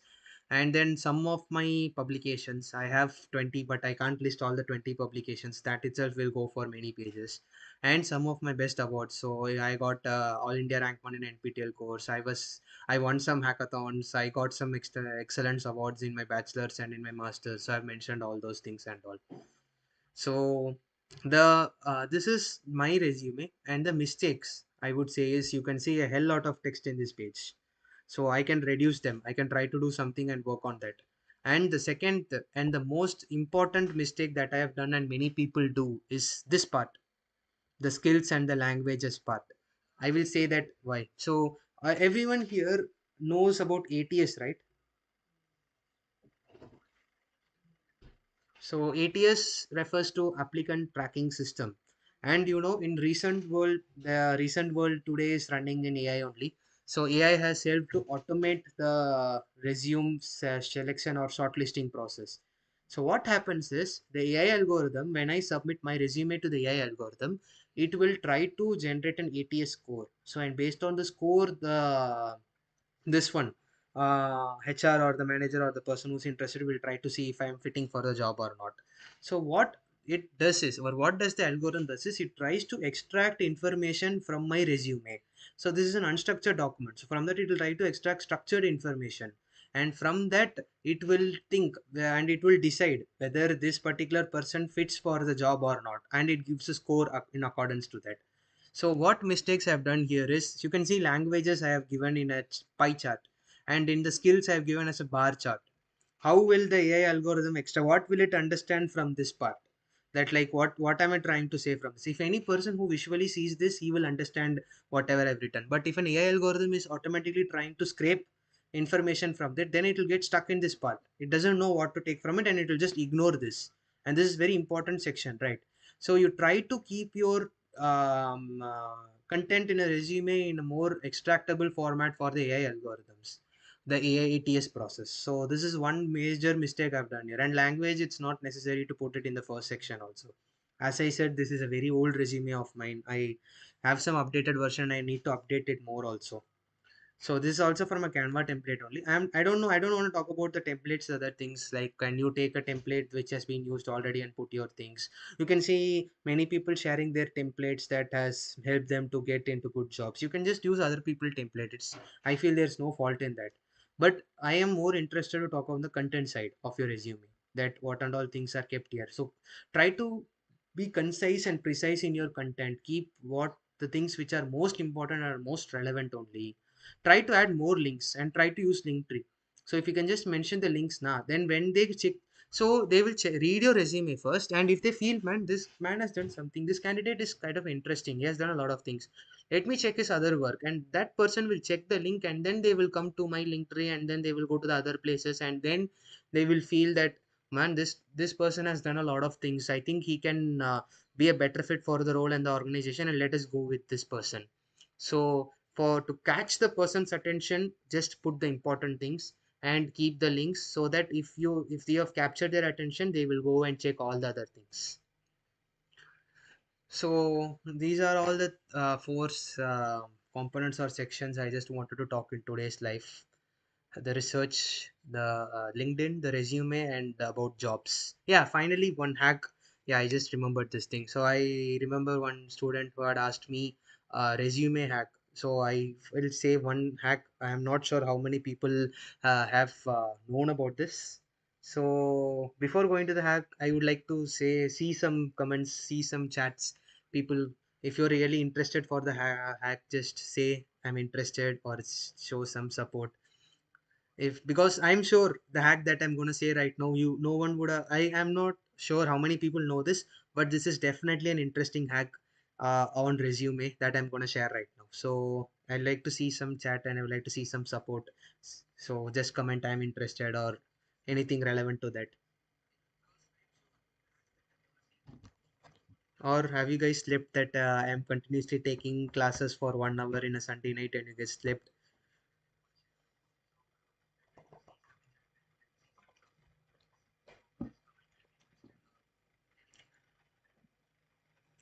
I think many people slept, man. That they would have thought that this person is continuously talking for a lot of time. It's boring. I just. Or are you still there in the live and you're interested to know about the hack? I'm just trying to give a more hype because I feel the hack that I'm gonna say right now is worth it. Uh, So Biomed guy is saying I worked as a web developer before my graduation. So should I put that on my experience? Because if I don't add, then there will be gaps. Yes, you can add it in your resume. I said right, add your experiences, whatever you have done. And yeah, it's important that you make sure that your resume does not have any gap, because if it has any gap, then the person will ask you questions that what did you do. It's like they will say in a resume you have mentioned from 23 to 24 there is a gap, so what did you do, and that will lead to unwanted trouble. So if you feel that it is causing gap, then do add it. But at the same time, if you feel that it is too unwanted or unnecessary for what you're doing, then I feel it's better not to add it, because it's like you've worked in too many things, and they say like too many cooks spoil the broth, so it's not that much needed. So this is the last thing I'm going to show, guys. So the LinkedIn hack, sorry, the resume hack that I'm going to show right now is the last thing, and after that we'll come with general Q&A, and we can do a lot of Pakchodi and other things. So I promise this is the last technical or last professional thing I'm going to do for the day or for the night. So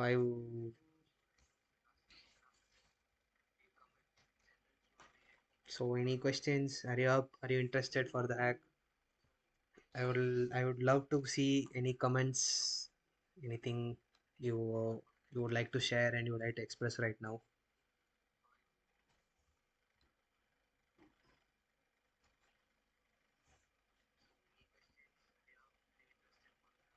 So if I get one or two comments also, I will jump directly into the hack. Sujin is like, I feel we have a better person to do Sunday life. I retire. Come on, man. It's just my first life, and you just go to the retirement directly.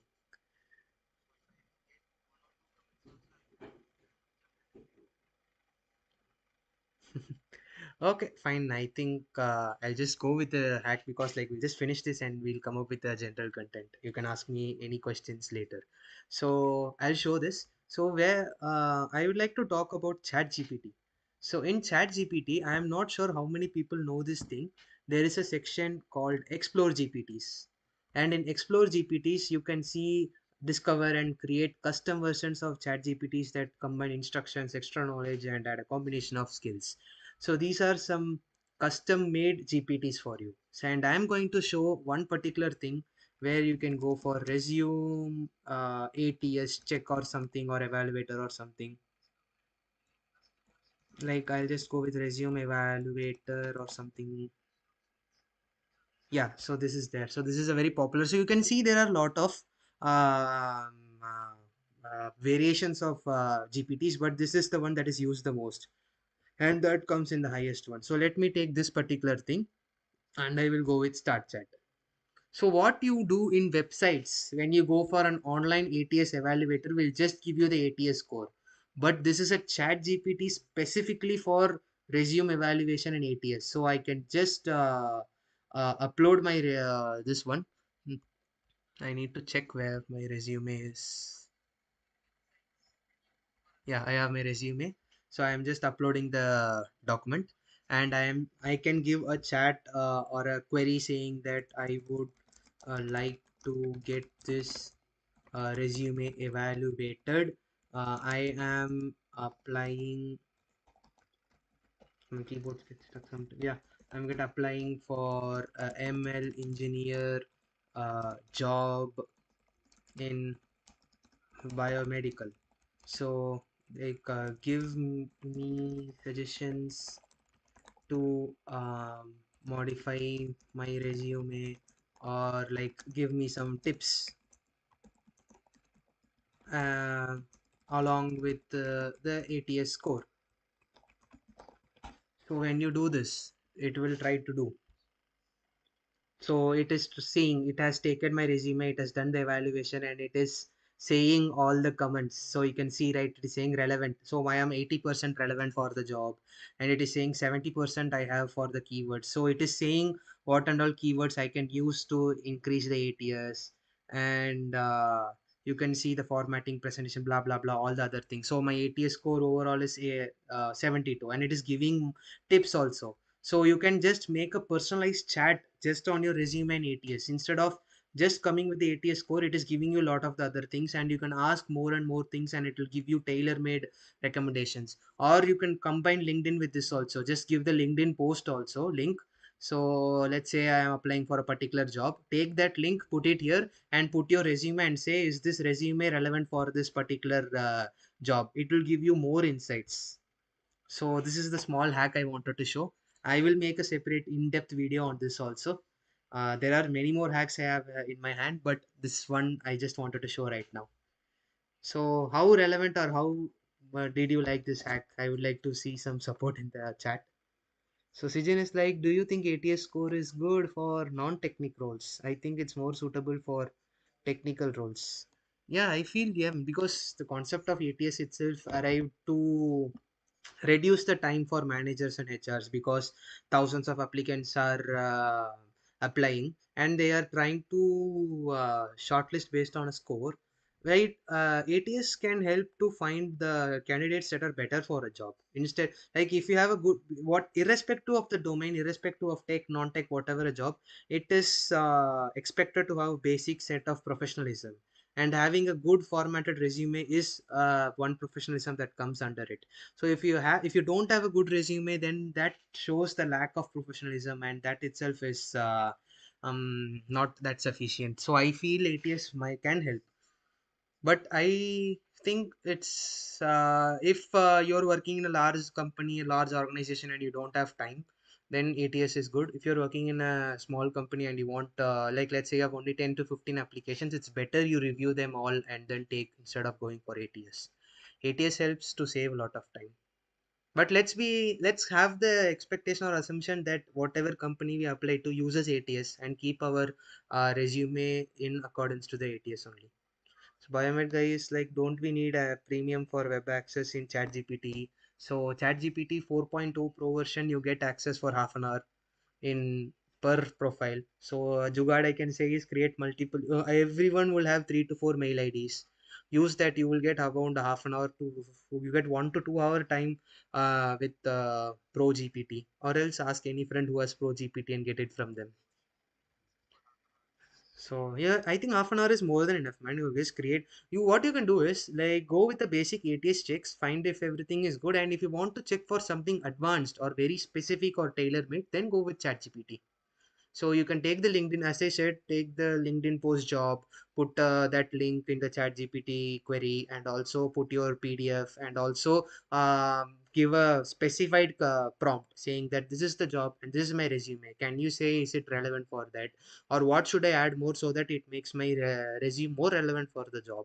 Optimize your resume and then put it in the job. And an important thing, don't stick with one resume only. Don't send your one resume, one version of your resume to all the places. No. So in my case, I have 3 4 versions. So one is a pure medical version. So if I'm applying for an AI and healthcare company, I give that resume, because when they check, they will see my projects and skills are all related to AI and healthcare only. If I'm applying for a general AI company, then I will add my other domain projects also, to show that I have a holistic profile, that I can showcase that, sir, not only in healthcare, I can work in other domains also. So my resume speaks for that. So try to create multiple versions, and find which version is more appropriate for the job. So don't make your profile or make your resume in accordance to the job.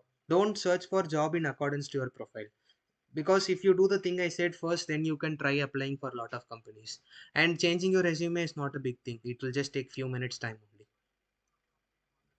So I'm just going to stop the screen sharing. I'll come back to the camera part. I feel that whatever I wanted to show for today's live has been done. I have just taken very briefly only.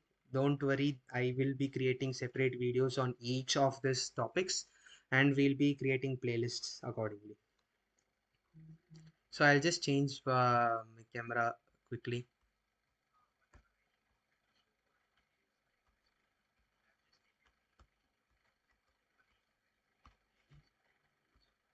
Yeah, so I'm back. So just came end to whatever I wanted to present and wanted to show. So the research component, the LinkedIn, the resume, the job search, and all the hacks. Not all the hacks. One hack I was wanted to show. I just showed all those things. Now I'm up for general Q&A. Anything above beyond the topic also, I'm interested to talk. Um, so yeah, so Sujin is like any suggestions for the next live? Yes, man. So like first of all, I would like to know how did you like this session because this is the very first time I am running a live completely on my own. Thanks to Sujin because he had helped me and guided me a few hours before the live, despite his medical emergency. Also, I would really like to thank and appreciate Sujin and his efforts for this. And I would like to get some honest feedback from you guys that you can be open, like you can just say that you are talking too much, you are taking classes, it's like a regular class only. I want to please speak for Hindi here onwards. My Hindi is not that good, buddy. You know my weak point and you're attacking there itself. अरे मेरे मतलब थोड़ा काफी अच्छा है मेरा हिंदी, इतना अच्छा तो नहीं है।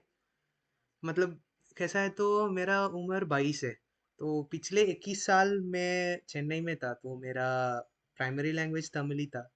तो सिर्फ ये पिछले 1 साल तब मैं पुणे आया सिम्बियोसिस में, मैंने सीखा था, सीखा था हिंदी। और मेरे को इम्प्रूव करना है बट करूँगा मैं। So like rating 9 of 10। Thank you. I need to improve it more also. So any other queries, any other things you would like to know regarding the session, regarding me, any other things? It would be great if I can see some feedback, or we can do Bakchodi also when we have some time. I hope we have time. It's fun to listen in Hindi, man.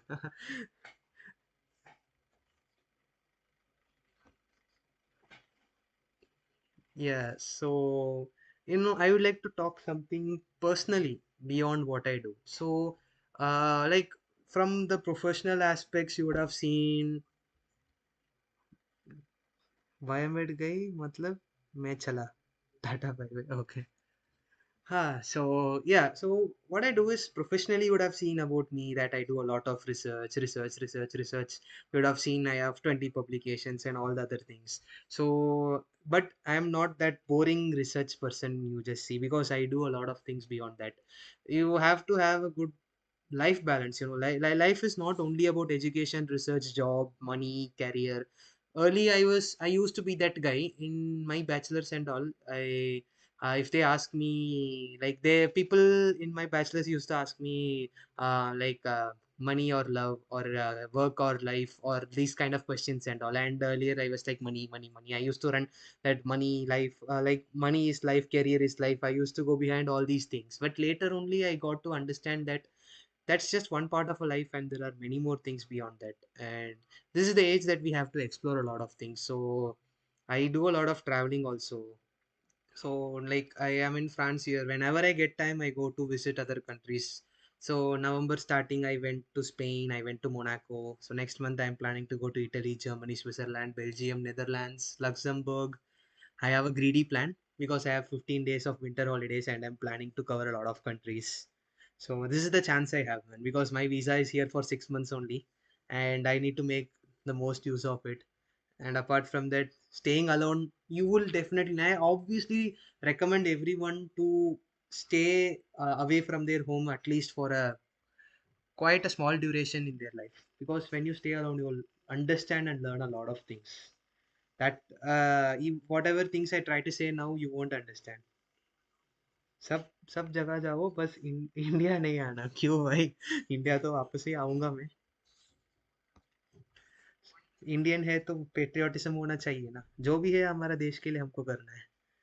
तो work on your fitness also, I work out on the gym also when ever I get time, do all the other things. And when you stay alone you have to cook, even if you're angry, even if you're sad, even if you're depressed, even if you got your heart broken, it doesn't mind, it doesn't care. You have to cook and you have to eat for the next meal. That is always there. And what you can do is just cook and keep dishes for 2 to 3 days continuously. So just if you want to keep rice or keep roti and use the same side dish only, that's what we do. And just it's nice to be here in a abroad country studying. It's great, but yeah, there are some challenges also. Sarcasm, and soon all the subs will see Both of us doing life together. Outside from home since 2015, poor me. No man, the time you get back to your home, right? People or your parents or your friends will see you with pride because you have come out of your town or you have come out of your place for a reason. You're pursuing your dreams, you're chasing something, and once you have chased and once you have got whatever you want, the moment you get back to your town, your home place, people will see you with a lot of pride that man, this is my boy, this is my son, he has done something great. That sense of satisfaction people will get, and you will feel great about yourself, and it will be definitely worth of all the years of sacrifice that you have done. Bro, you will make it big. Yes, definitely. Wow, as Sejin says. So, if you have any other questions you would like to ask, you're hustling now. Even I've been away from home post 12 standard. Man, I think I am late in this race. I was away from home after my bachelor's only. This is the age of hustling, man. We just need to hustle as much as we can right now.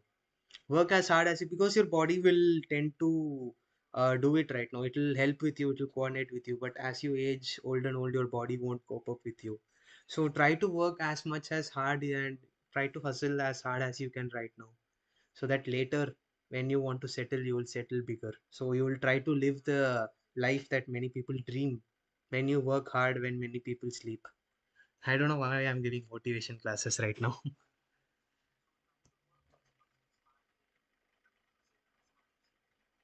So, any other things you would like to ask me? Like if you want to talk, share, want to do some general bakchodi, we can do that also for a few moments.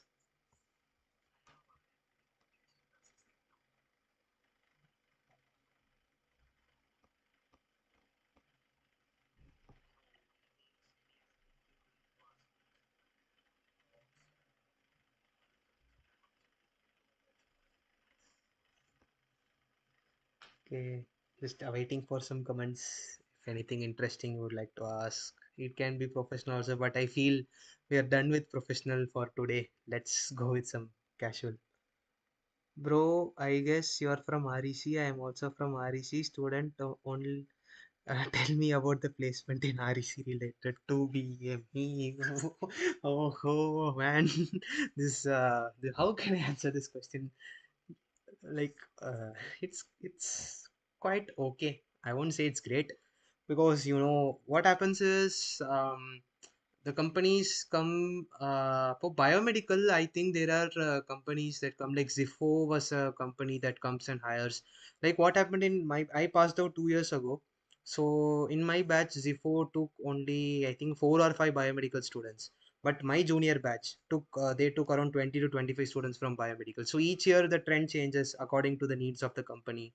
Zifo is a company that came, it took a lot of people, and then we have I don't remember, man. It's long back, but yeah, the service-based companies come. Yeah, so yeah, see, whatever Sijin says is right. College and placements have dark relationship. Some things we can't say here. I should not get sued right later. It's fine. It's okay. Like for biomedical, I think they can improve more and bring in a lot of companies. I think they have brought the batch that is in final year right now. They even got some people got placements in Mumbai also.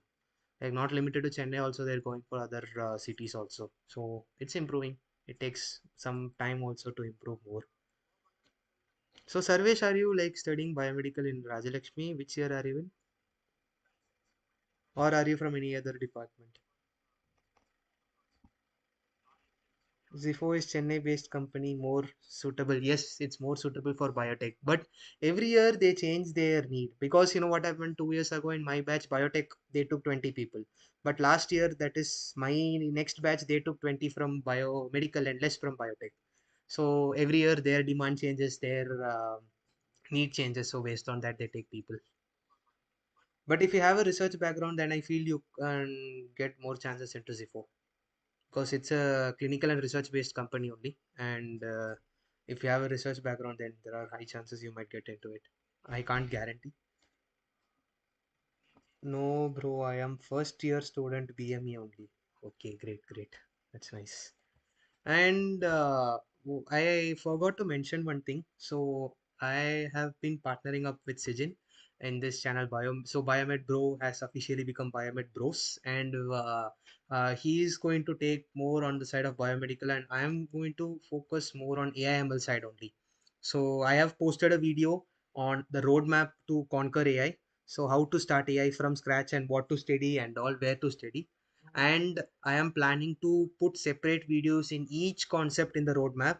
And also I'm trying to put master classes for deep learning, machine learning. So tomorrow, on Monday, there are some videos that are going to be released, so I am just giving an early shout out or an early premiere to those videos. Tomorrow we have a set of videos that are being released. I am damn sure that you're going to enjoy those videos, because I feel when I recorded it, I felt that I did justice and I taught the concepts well, and you guys would definitely appreciate it because I have added some real time analogies. I have done some humor also in between. I hope I like content, like my aim was not to keep it funny, but I did something in between. But I feel you will enjoy the content for sure, and tomorrow it's going to get released. Stay tuned. And we also have a separate community for AIML, so I'll just put the link in the chat, or Sijin can also put the link in the chat.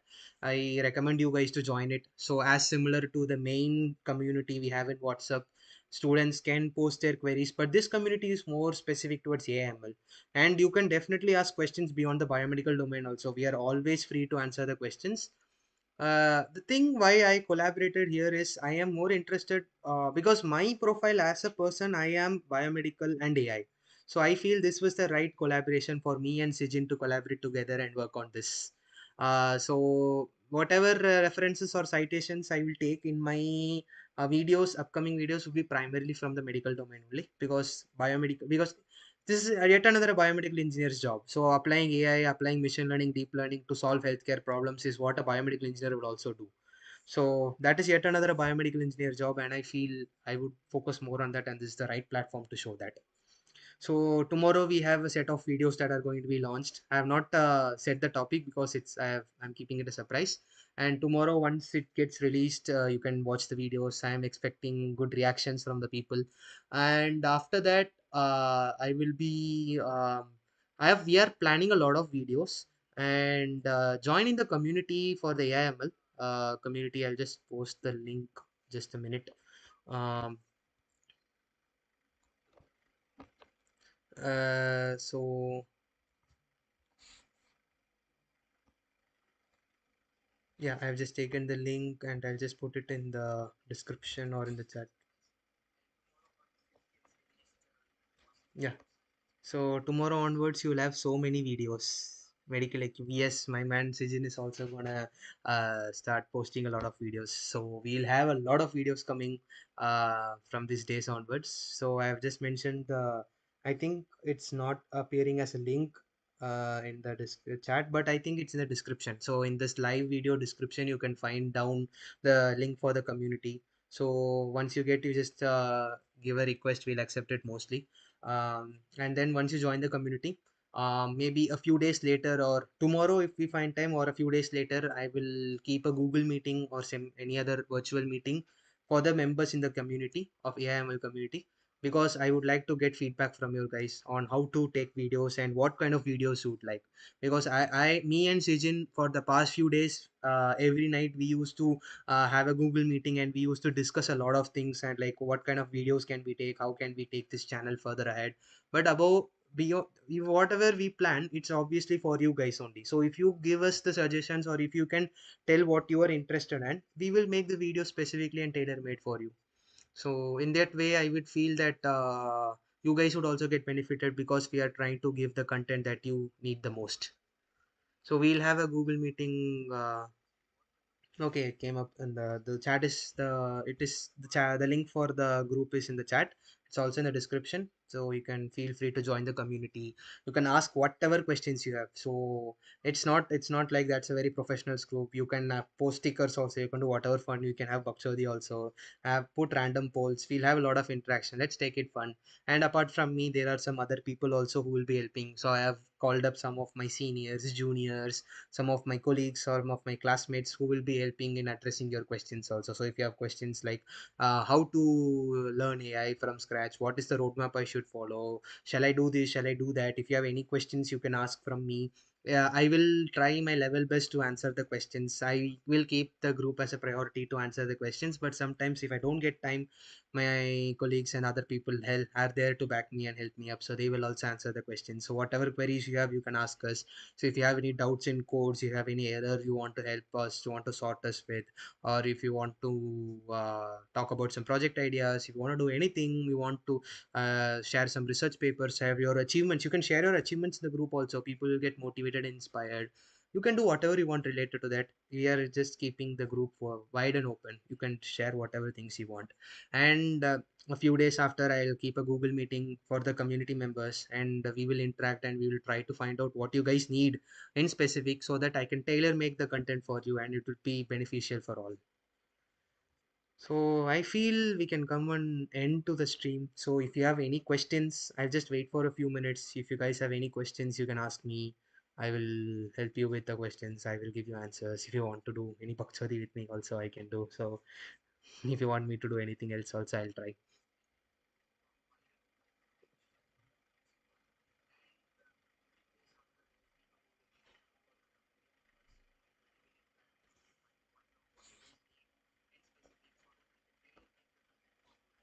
So any questions, any doubts, anything, any shout outs, anything you want to say? How did you like the live? How did the things go? Were the things that I said was informative? Was it good enough? How was that ChatGPT hack that I said?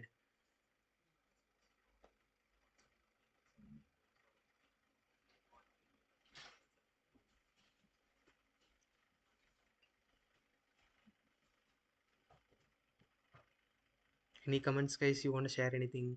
We'll just end the live. I'm just gonna stay here for a few minutes and we can just wind up the session here.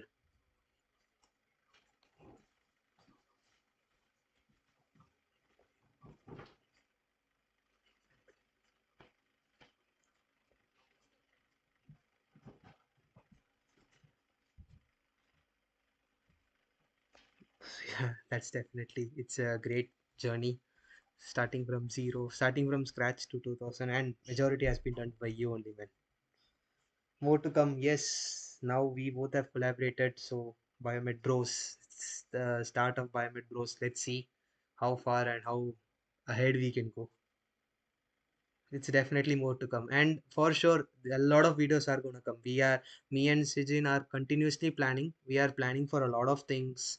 We are going to do a lot of videos. We'll try to do a lot of live sessions. We are also planning to call other people in the live also. Some of my colleagues who are pursuing their biomedical studies in abroad, some of my professors, some of the people who are doing excellently well in the field. We will try to contact them. We'll try to call them for a live or a recorded podcast so that you guys can get a lot of information from them. We have a lot of things planned for you, so it is indeed a bomb of content that is going to drop in a few days. We have a lot of things to come for sure. Biomed guy says awesome. Thank you, man. I think you should share our daily routine to them. Yes, man.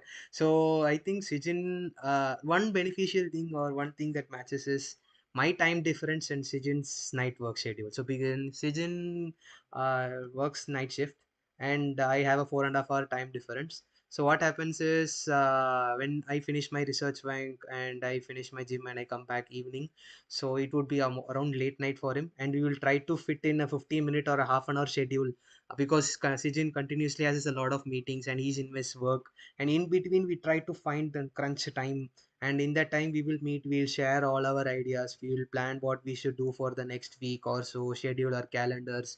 It would be crazy and hectic, and meanwhile we work. So he does his side, I do my side. So he does some designing, editing stuff, I try to create the materials for presentation. We do a lot of things and we share, we just text in WhatsApp regularly and ask about updates, anything if we need, because some of my work would need inputs from his work, some of his work would need input from my work. So we just talk every day. I think we would meet around half an hour or 45 minutes, and it's really a time crunch. It's an hustle only because we do our day jobs also. She is working as in a marketing role, I'm working as a research intern, and after that we try to find extra time, and in that time we fit in, we try to find the common time and we crunch that and just all for you guys only, so that we can mm, create and record videos, and we can plan content that is very useful and informative for you guys. And we are also planning to do collaboration also, so where me and Sijin as a content can come together, we can talk about things. So these are some things that we often discuss every day. I think we talk most of the time, me and Sijin talk. Actually, as a matter of fact, me and Sijin also don't know about each other personally that much. We talk only about YouTube, we talk about the content, we talk about the community, we talk about addressing doubts and all the other things. Yeah, simply to say 30 minutes on call, 24/7 on WhatsApp. That's true. And that's how we work, and that's how we had worked for the past week, and that's how it's gonna go. So, Shri Jitan is like, good to hear about the plans, bro. Hope everything goes well. Thank you so much. It's all your guys, all your support only that gives us the motivation and gives us the push to do a lot of things. If without you guys and without this, nothing is possible.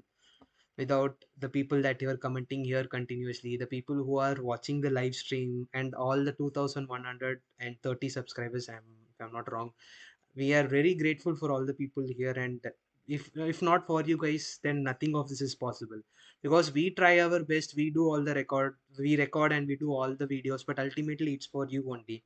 And with your support only, we get the motivation to do more. So it's a cycle only. So what happens is, we record videos, you like it, you find it is very relevant for you, you show your comments, you show your love and support, and then we get the motivation from that, and we record more videos and all. Jitan is my junior from college. He's way more rich than both of us. Oh wow. Okay, that's fine. Great. Then so I think once we enable super chats, we can get super chats from Jitan. Great man, Jitan. So you're in touch with your seniors and all. It's really great. I recommend juniors to be in touch with your seniors, because they know a lot of things. It's better you be in touch. Even some of my juniors are behind me. They're even like, whenever I call them, they say like, Anna, I will definitely disturb you. I have exams. After exams, I will disturb you for sure. So it's great, be in touch with your senior. He's doing well in career also. Happy to see him grown. Yes, so once super chats is enabled, I think Jitan will do a lot of super chats for us, because we also need money to fill in our pockets and all. It's great. That's great to see juniors that are still in contact with the seniors and all. Great. So I think we can come to an end to this live. So thank you so much, guys, for attending the live. It's on a Sunday night. I feel Sunday night is the most awkward time to do a live, right? What do you guys think about this timing? Because Monday, start of a week, everyone hates Monday. Monday is very boring. You have to go to the office, or you have to go to college and listen to the same lecturer yapping stuff again and again, and going to the office, sitting in front of a manager who's gonna shout and hell scream for nothing which you have not done. And it's very awkward, right? And you would feel that Saturday, Sunday, man, I should relax. And this person is coming and yapping his shit in on a Sunday night. Do you feel Sunday night is a very awkward time, or how do you guys take on it? If not, we'll change it next time. Because personally, if you ask me, Sunday night, man, I need to rest, because already my mind would be in the mindset that tomorrow Monday I need to get ready for the schedule, and another shitty 5 days in the week. When will Friday come once again? So we'll be ready in that mindset, and this guy comes in a live yapping for 1.5 hours about professional content and about all these things once again. Then this is how fail, if you ask me as a student, I would say about this. But still, all your guys opinion only matter. Anyways, thank you so much for attending despite this particular thing that I mentioned. Sunday night is very hard, and thank you so much for all the people who have commented, who have been following me, and me who am continuously yapping for 1.5 hours on research, LinkedIn, all very, very boring. Research is very boring, man. I really didn't know how you guys had even listened to the entire time me telling about research and all. But it's really great that you had listened to me and you came through me all those time. Thank you so much for your support. Once again, I would thank to all the subscribers, because without you guys, we are nothing. And whatever Biomed Bro has been till now, and Biomed Bros are going to be after this, is all because of the support and the love and the affection you give it to us. Thank you so much, and we will meet in another live the next week. So we'll see you later. Tata, bye bye. Signing off. Take care, guys. Bye bye.